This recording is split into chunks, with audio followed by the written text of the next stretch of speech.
Hey guys, gonna have a little live session here talking about the ValueFirst project management learning cycle and just project management YouTube. I'm live on the YouTube channel, on Twitter.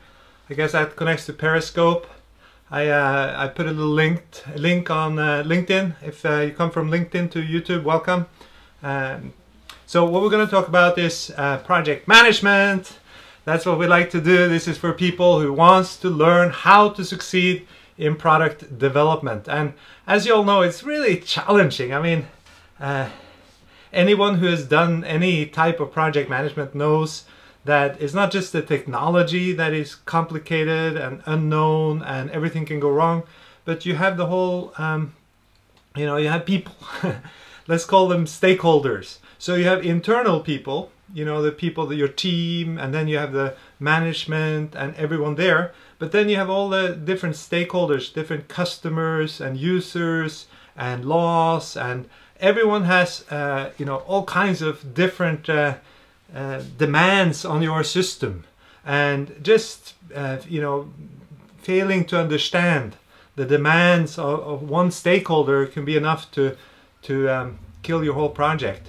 And then on top of that, obviously, most projects live under unrealistic deadlines. I don't know how they set these deadlines and budgets, but it can be really, unrealistic. So you're expected to ship something, 6 months from now. You only have a limited budget, and it's not correlated to the challenge of the job at all sometimes. So yeah, it's challenging. Now, what we're going to look at is what I call let's see, I have to turn this one on. The ValueFirst management learning process. So this is a way which uses a rapid feedback as a way to succeed in product development, recognizing that we don't know everything. Right? So if you knew everything, if you knew all the requirements of all the stakeholders, what they want, how to build it, you can have more of a linear approach to product development. But because we know almost nothing, what we need is some type of a cycle where we're able to try things out. We can plan things, we can try things out. We can get feedback, see how it works, and then learn. So that's why I call it very much, it's a learning process, right? Learning cycle. It's a version of Deming and Durant's plan, do, study, act cycle, right? So there are some different versions of it. Now, almost in anything you do, I recommend having this kind of learning cycle into the process if everything is not known already. All right. So what we do in the ValueFirst management learning process is, well, it doesn't really matter where you start, right? Especially if you're cycling fairly quickly, where you start is secondary. But let's start at stakeholders. Now, what I recommend is that you put some effort in the early stages of your project to identify all the critical stakeholders of that project. Now here I see many people go wrong. They have like users as a customer, that's a stakeholder, and then maybe they have a customer or owner, and so we'll have some user stories, which is mainly focusing on delivering, finding out what the users want and delivering to them. So no, this is far too limited. What you need is you need to identify maybe 20, 30, 40, 50 different types of stakeholders, right? So who are these 50 different? Well, yes, you have users, right? But do you have different types of users? Now, if different types of users have different requirements, you need to separate them out as a separate stakeholder, saying, okay, you have a user who are beginners, and you have advanced users, or you have users who speak one language and users who speak a different language, right? Or you have users who mainly do one job and another type of user who mainly do another kind of job. So you need to identify the different types of users, and you know, and then coming up into the next question is, well, what do they require? What do they need for them to be successful, and how can our product help them? Then you know, you can look at the law. Is that a stakeholder? Yeah. Okay. So for me, stakeholder are any person, group, or thing, like a law, which is, you know, or another system that has a demand on your system, that has a requirement on your system. You need to identify as stakeholders. So a law, other systems that your system has to interact with, right? Those are stakeholders. Or even maybe not technically interact even. Let's say you have a user and you want them to use your system, but then they're also using these 3-4 other systems. They are potential stakeholders. They need to somehow work together, even though potentially they're not technically connected together. But they might be, right? But then they're stakeholder, but even if they're not. So that's the stakeholder.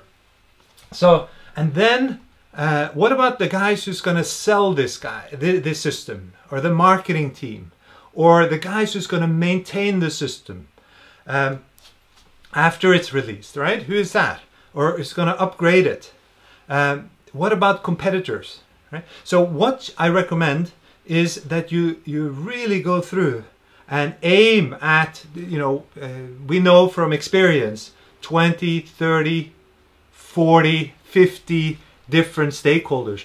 Now, if your project, if you have an in-house project and you keep working on this project, you know, you should have this as a common sort of database for everybody to look up the different stakeholders with attached names and phone numbers, if you know, to the role. So the main stakeholder is maybe the, you know, the CEO, but who is the current CEO? What's their contact, etc. So that's number one. Now, if you don't do this, what typically happens is, you know, somewhere along the line, hopefully before you deliver, but even after you deliver, you try to deliver the project or service or program or whatever you're delivering, and if you have forgotten a stakeholder, they'll show up and say, hey, what about me? And then you haven't thought about that stakeholder needs from the very beginning. It might be very difficult and expensive to deal with later. So it's much better, you know, to find the stakeholder up front, approach them, ask what they need or figure out what they need, and build that in to the system from the very beginning. Otherwise, they'll come and, you know, bite you in your butt later and say, ah, you're like, what's that? It's like, ah, you forgot me. All right, so once we have identified the stakeholders, we need to find out what their values are, right? What there are different names for this. We don't need to quibble about the names, but what improvements do they want in their life, right? These are improvements to your system. I call them product values. And then there are improvements to their lives. I call them stakeholder values. Okay, we're not going to get into the difference of that right now, but those are essential. You need to understand what improvements do they want in their lives. Remember, this is the only reason for having any project. People oversee this obvious thing again and again. The only reason people are willing to spend any money and resources in your way towards your project is so that they get something back. They don't want code. They don't want a product. They want some improvements to their lives, whatever that might be, right? So if this is a banker, they want to make more money, right? And they want to make it faster, and they want that to be easier, right? If it's a dentist, they want to have an easier job managing their clients, etc., etc. You have to focus on this, right? Then I'm not sure you can read it here on maybe you're on a little iPhone or something looking at this, but you need to find what values they have, what major improvements they want in their life. And then these values, they're always variables. They're always more or less, right? So it's not like it's easy to use or it's not easy to use. There's degrees of how easy it is to use. So we need to quantify this value to really grasp it, to be able to manage and deliver that value. We don't know of a way where you get away from some type of quantification. It can be a little simpler, a little more technical detail, but you need some type of quantification of this value, right? So if they're looking for performance improvements, if they're looking for usability, security, portability, adaptability, availability, all of these things, they need to be quantified, right? So here we find, we look at each stakeholder and say, what's your main value? And we grab that and say, okay, how do we express that value? And because it's a variable, we need to quantify that value, all right? So, and this of course also goes for development resources. Clearly we need to quantify that as well, right? But so the mistake people are doing today is everybody's quantifying the money and the time, obviously, right? But I like to claim it's equally obvious you need to quantify the values, right? So remember, the time and the money, they are just the necessary evils, the resources. It's not why we're here. We're here to develop and deliver value to stakeholders, improvements to their lives. So if we quantify the value, but not the outcome, then we have control over the resources, but no control over what we're actually here to do. Doesn't make sense at all. So I rather you quantify the value and don't even bother quantifying the money. I mean, why should you? You should quantify both, obviously. But if you had to choose, you would need to quantify the value. That is more critical, because that's why we're here, than the resources. Somehow we got this all wrong. We're quantifying the money, the development resources, other resources like time and engineering expertise, something like this, we're quantifying. And we're not quantifying the expected value. This is madness. Okay, so that's number 2 here. Now, when we know the improvements that our systems are going to enhance, and only now is it really interesting to look at fitting solutions. What people do is they go right to the solutions. So we're going to digitize the system, everything is going to be digitized. That's the solution. Why? What are the values we're going to get from it, right? Or we're going to create a password. It's like, yes, one sign-in password. It's like, yes, but what is the value? Oh, you need security and you want ease of signing in. Okay, these are the values. You need to focus on the values and then look at if password is or digitizing the system or whatever your solution is a fitting solution. See this again and again. A lot of times I've been working with big banks, and typically they buy each other up and they end up with 2 systems that mainly do the same thing, right? One is acquired from one bank, another from another bank. Now they're going to integrate these banks and they have 2 systems, and actually a lot of times they have 3 or 4 systems. And then so it clearly doesn't make sense maybe to have 4 systems that does the same thing. So then the big idea comes, we need to make one system for everything. Now that's a solution. It might be a good, I'm not saying it's a bad idea to have one system rather than 4. I'm saying it might be a bad idea, or it might be a good idea, depending on the values you're trying to create for your stakeholders. If 2 systems creates better values for your set of stakeholders for whatever reason, then that's potentially better than having one system, right? So we need to focus on the values and then look at, well, does it make to have one system in this case, or maybe 2 or maybe 3 systems that does the job for, in my case, for instance, a bank that I'm working with. Then we need to prioritize, right? So it's not just one solution. It's like, yeah, we're going to do this one thing. No, you need to look at alternatives and prioritize it. And this is a main job of project management, is to continuously prioritize and find the most powerful option. I'm going to use a MySQL database or an Oracle database, right? How do you make that choice? Now, for some weird reason in this most recent popular agile methods, prioritization doesn't seem to be on the map.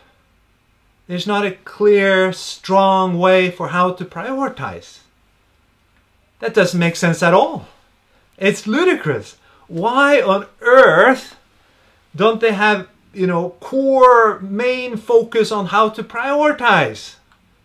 Right? It's like, yeah, the product owner sort of knows all the stakeholders and all the technology, and then they groom the backlog. I don't know. That's absolutely ridiculous, and nobody seems to be worried about this or pointing it out or screaming, here's a red flag here. We're having project management methods with no clear way of prioritizing. It doesn't make sense at all. Now, maybe it's a systematic reason for that. Because when you're focused on functions and features and technical solutions and user stories, you don't have the base for prioritization. How are you going to prioritize, let's say, apples and oranges, right? There's a saying, you can't compare apples and oranges. Of course you can compare apples and oranges, right? How do you compare a MySQL database to, another database? Oracle, I said. An Oracle database. You do it based on the values that you want to deliver to the stakeholders. Which one gives me the most benefits for my resources? How do you compare apples and oranges? Based on the values. Which one tastes better, right? You have a family, you have 2 kids, you have a wife or a husband, and then you go shopping. And of course you can prioritize apples and oranges and pears or whatever you're saying in your languages. Of course you can. You compare it with, what do my family like? What do they cost? Which are more nutritious? How long do they last? Right? What's their shelf life? Do they smell good? Right? So whatever your set of values is, that's how you compare. So to do any kind of comparison, you need to understand what your values are. What the value is not of you only, the stakeholder, right? When you shop for your family members are your stakeholders. But when you prioritize in a project, you have a whole set of stakeholders. And to being able to do any kind of prioritization, you have to understand the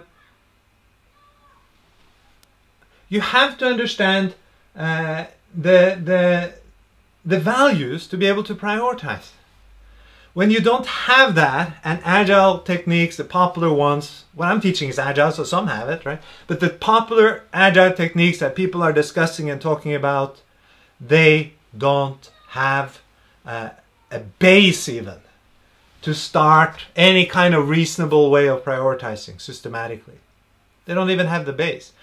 But they're not worried because they're not teaching any way to prioritize. Right? So if you know of a really great way of the popular agile methods to prioritize, leave a comment, okay? Leave a comment. I'll come back to you. I'll take a look at it, and if it is great, right? If they have a really good way, show me, and I'll put that forward to other people. That's great. But as I know it, it's not much there at all. All right, so now once you have identified your stakeholders, the values, then you can prioritize. And this also should be done numerically, clearly, because these values are quantified. You can also quantify your priorities.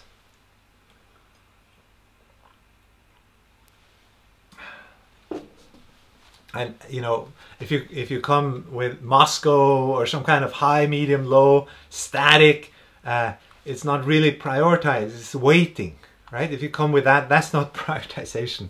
That is somebody saying what they think is more important, but how do they get to that conclusion? That's the method I'm looking for. Not just somebody says this is more important and this is less important, right? Even though they had a great method behind there, to put higher priority on something than the other is not how you prioritize, because prioritization has to be dynamic. Like it's a little warm, so you know, I need to teach, I need to speak, but then I reprioritize, I need a little glass of water. Right? That's how prioritization works. It's not one thing is more important. It's not like water is more important. I just drink. Doesn't make. So if you have this high, medium, low type of prioritization, you're lost, right? Everybody just put everything to high because they know medium and low nobody will ever touch. Right? We'll never get around to that anyway. So it's like everything is equally prioritized, and it doesn't make sense at all. What you need to do for prioritization is understand the values. And then the priority is to reach those values. And then the solution comes in as how powerful are they at reaching those values for the development resources. Okay, then I recommend that we decompose into small cycles. Now here, actually there's some history here. My father, Tom Gilb, he started early in his career to look at the fundamental powerful principles and techniques for how to do project management, not just the latest fad that's popular for a little while and then goes out of fashion, but fundamental principles, really asking what was valid 1,000 years from now. When they built the pyramids, what principles did they use that is still valid today, that still be valid for hundreds of years from now or thousands of years from now? And of course, one of them is doing things in short cycles. This waterfall thing is a loser. You need to break things down into this learning cycle that we're talking about here. And he's been, way back early, he started teaching this way before Agile Manifesto, all this, way before that. And I was teaching with him in the late 80s. We were going to places like Ericsson, where they're making, the guys we were working with were making mobile phone base stations. And they had this waterfall method. They called it the props method. It was like a big U, but it's like a waterfall. Typical requirements. And the whole, to make a base station is very complicated. Software is like one technology out of 20 in a base station. So they had like this 2-year sort of before, hopefully they'll ship, but they always ship a couple of years late. But and then Tom and I came and we were like, well, you need to do this in weekly cycles. And they're like, what do you mean weekly cycles? Yeah, we need to split the project up, and we taught them, and they were doing weekly delivery cycles. But then the Agile guys came and got together, made the Agile Manifest. Now they got inspired from my father's books. Say, yeah, we need to do things in short cycles. So Tom, my father, is known as the grandfather of Agile. But the guys, the Agile guys, they were technology guys, they were programmers. So they weren't focused on this value part. They didn't get the memo. It's about the values. So if you look at all of the work, it's about, like the Scrum guide talks about potentially shippable code, right? You need to decompose a project into potentially shippable code. Words like this. This is completely misunderstood the idea. The strong idea to really make short cycles powerful is that you decompose into value delivered to stakeholders, right? You decompose the bigger ideas into stuff that gives value to stakeholders. That's the decomposition. Into value, not something you can do that creates something. That's not on at all. Every cycle from the very first cycle should deliver some real improvement, some real value to real stakeholders. All right? So Yes, now once you have decomposed, and then you can put that into a sprint or something and develop. We're not going to talk too much about development, but of course this is a cycle. If you look at where all the time and resources are spent, they're spent right here, right? The whole reason for this other part of the cycle is to optimize the actual development. So even though I'm not going to talk much about this this part of it right now, understand that this is like 5% and this is 95% of the resources in the product development team. It happens here, the hard sweat, the hard work, the brilliant engineering and technical guys put their heads together and work hard here. Right? Now what we want to do when we're managing it is making sure that what they do end up delivering maximum value to the stakeholders for their resources that they're putting in here. Right? Okay. So hard work, then delivering. Now again, what are we delivering? We're not delivering code. Nobody wants your code. Nobody wants your product. If you want to learn how to succeed in product development, you have to realize this. Nobody wants your stuff, whatever your stuff is. Hardware, software, systems, services. Nobody wants it, right? What do they want? They want improvements to their values, right? They want enhanced lives, enhanced working environments, right? They want to satisfy their customers' needs better, right? They want to make more money. They want to do things faster, right? That's what they want, right? They want to have, if you're delivering some service, like, it doesn't matter. The service they're not interested in, but the effort you have to take off so they can do things faster and easier, right? If you're, that has to improve. So that's what we're delivering. We're not delivering the code, we're not delivering the service, we're not delivering the product. We are delivering, trying to, our best, all efforts to deliver improvements of the values of the stakeholders. All right. Now, so that means, remember, we quantify the value, so now what we can do is we can go and measure it and say, hey, they had a task they were working before and they spent 10 minutes to do a particular task at their site, at their work, our customers. Now we delivered some value. Now it should only take 8 minutes or 5 minutes or 1 minute. Let's measure if that's true. So by measuring, we get a reality check whether what we thought, the solutions here and decomposition, would give improvements to value. If it worked, when we deliver it, does it actually deliver the value? So this is really critical, not fantasizing about that the particular solution is good. So let's say that I used an example earlier where you have several systems that you need to merge. This wouldn't be one little cycle, but let's say you merge two systems into one. Now, did the value actually improve? Is it cheaper to maintain, for instance? Right? If that was one of the values that we're looking for.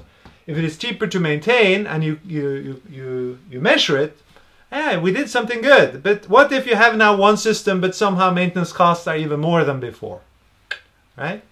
So that's what we do. We will measure. And here is also a little hint. There's quantification and measurement. You guys, a lot of you need to learn the difference here. Quantification and measurement, two completely different things.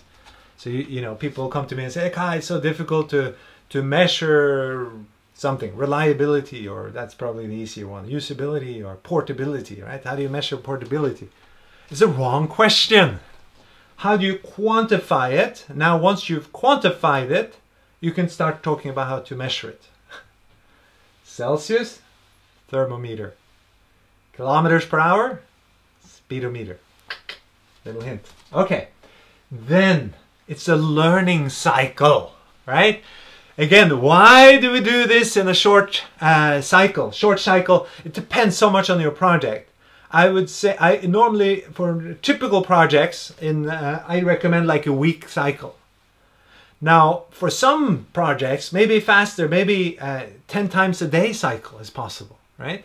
For other huge projects like when we work at McDonnell Douglas and they're creating aircrafts, okay, monthly cycles, right? For big projects, but I would rarely go higher than like say 1 month, right? Now we can talk about that. There's benefits and you know backsides to both, like you know the risk and the cost, and you have to balance this. We're not going to talk about that right now, but you cycle. Let's say you have weekly cycles in your project. So you know you get to Friday, you deliver, you measure, and you need to reflect. And the reflection goes here to everything. The reason we do this is because we don't know everything, right? Up front, if we knew everything, we don't need to learn, we don't need to measure, we can just do, right? Because we're humble, we're like, wow, there's so much different technology, so complex work environment for our customers. What we recommend that you do is you cycle and you learn as you go. You get feedback, right? Now learning, I'm educated as an airline pilot and as a flight instructor. We were taught that learning was defined as a change in behavior. There could be other definitions of learning, but I think that works really well in project management. So you learn that the stakeholders you're trying to deliver to are not really interested. Okay, let's deliver to somebody else. Change behavior, right? You learn that the values that the stakeholders said they wanted, that you wrote up and you quantified, clearly wrote it down, they said yes, but when you start delivering to them, I'm seeing I haven't plugged in my laptop, so before my laptop goes nighty-nighty, I'm just gonna plug that in. Okay, done.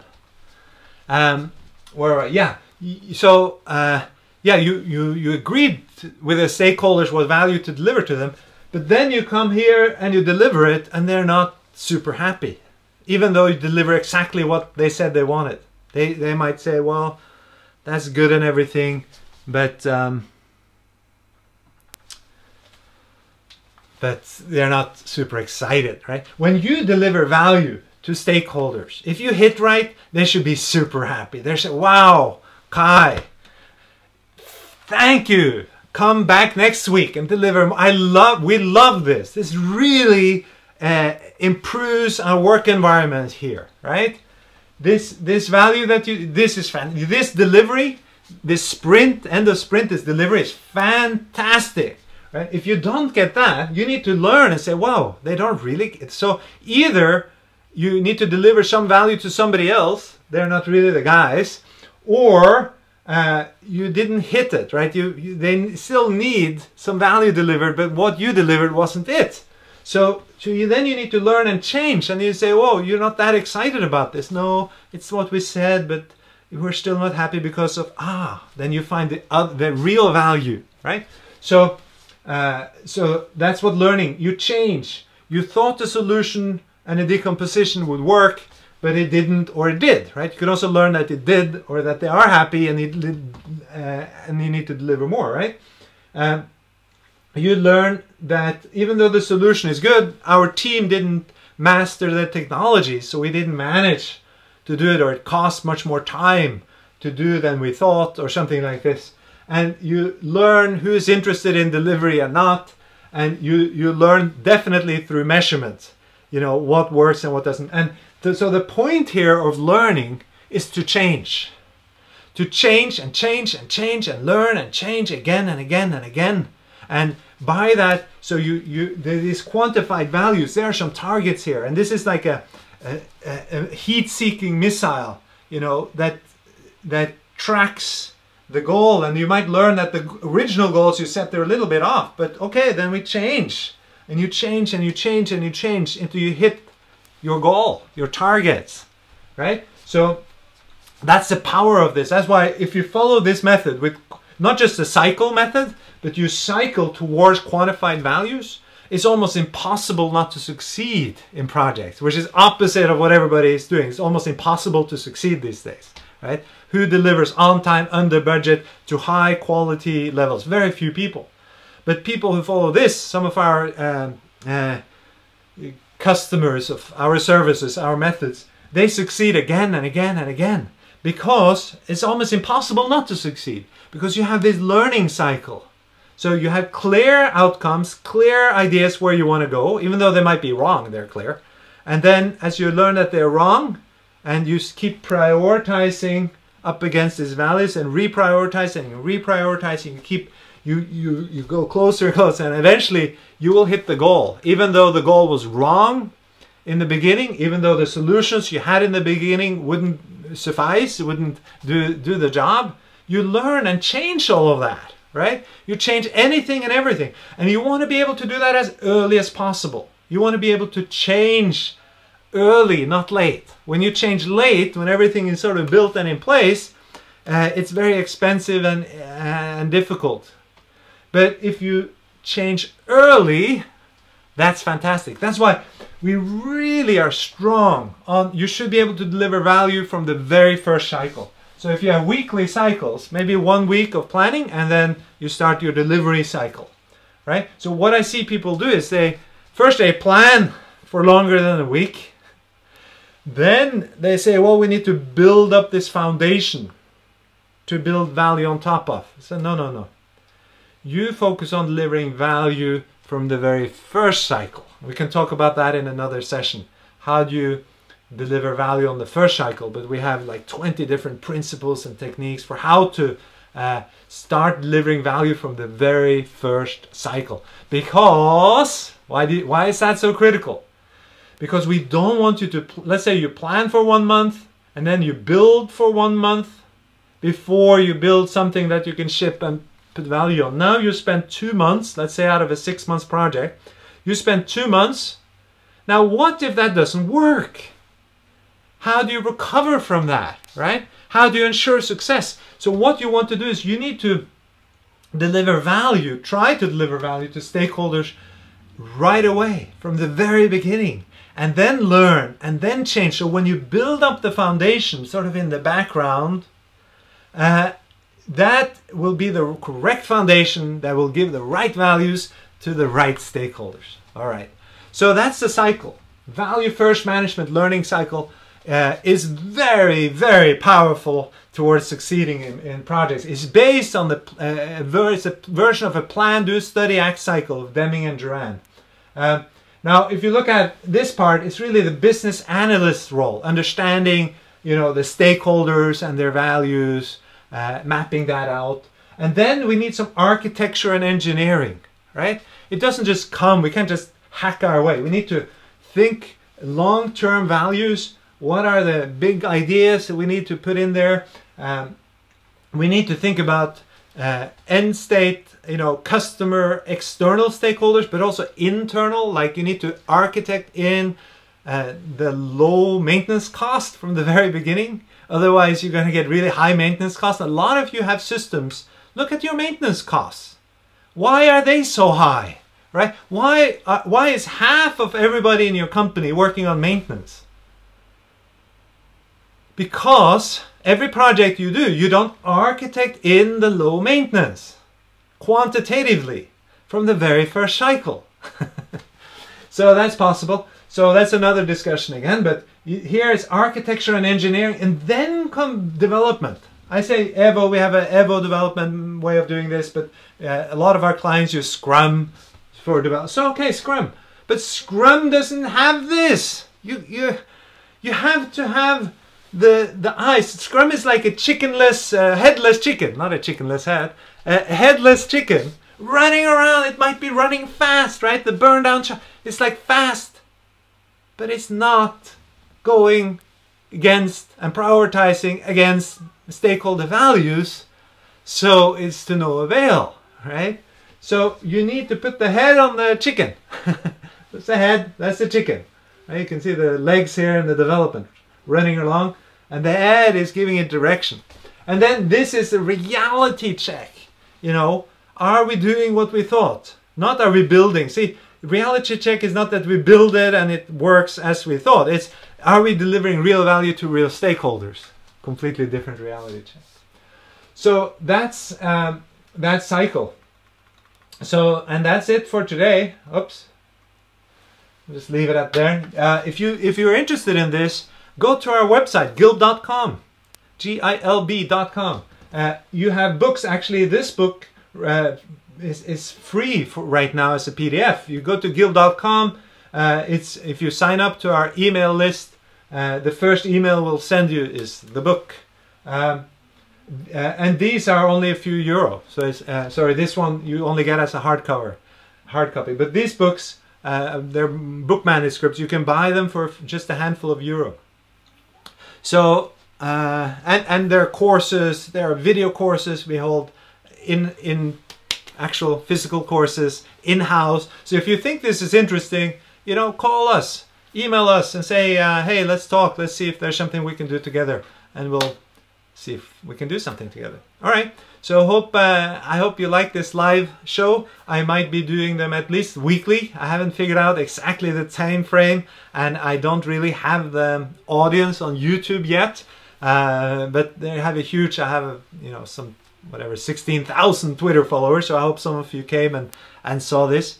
But hopefully we'll build up a bigger YouTube channel, and we'll have more and more live shows like this, all on how to succeed in product development, helping you, you know, how can you succeed in product development. It is challenging.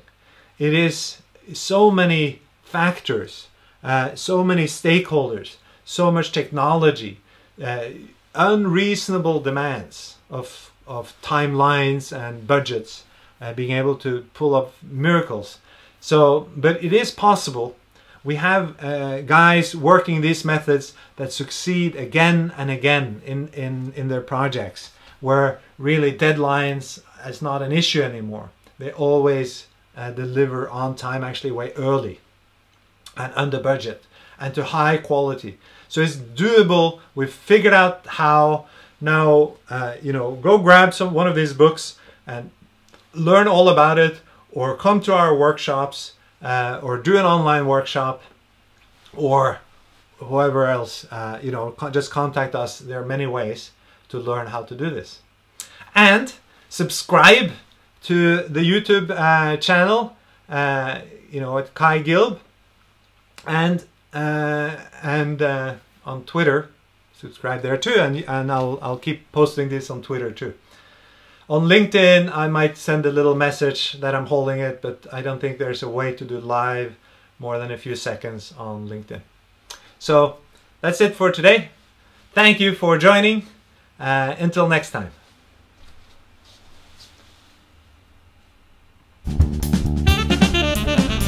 How would you like to seem a lot more intelligent than you already are? How would you like to impress people with your skills at analyzing, decision-making, communication? We can offer you some fabulous, powerful principles, one by one, that'll help change your life, your daily life, your work life, in how you process information, how you react to things, even sort of on-the-fly discussions at meetings, things like that. And if you pick up these principles, you'll come out as a much smarter, much more useful person at work, and your respect with other people will go up. You can share these principles with other people, your colleagues, your subordinates, your boss. Okay. Ralph Waldo Emerson said that methods are very many, principles are few, but whoever masters principles can much better make decisions about methods and how to use them. We hope you'll enjoy our principles, and it'll make you a much more powerful professional person, perhaps even a more powerful private person. Success demands clarity. It's called Stop the World, I Want to Get Off. Talk about the principle of unknowable complexity, about feeding the hungry lion. You can only expect to get the critical qualities and costs that your clients are expecting by consciously engineering them into the system. Today's principle is called proof. That any system which depends on human reliability is inherently unreliable. The principle of controlling risk. The principle of grassroots experience. Don't refuse to reuse. Today's principle: commitment to ends, agility to means. Or ends are holy and means are beggars. You don't compete on functions, you compete on values. The principle that knowledge is more useful when the results of its application can be measured in practice. Keep your standards short and sweet. A single page will do the feat. Brevity is the soul of wit. All essentials a page do fit.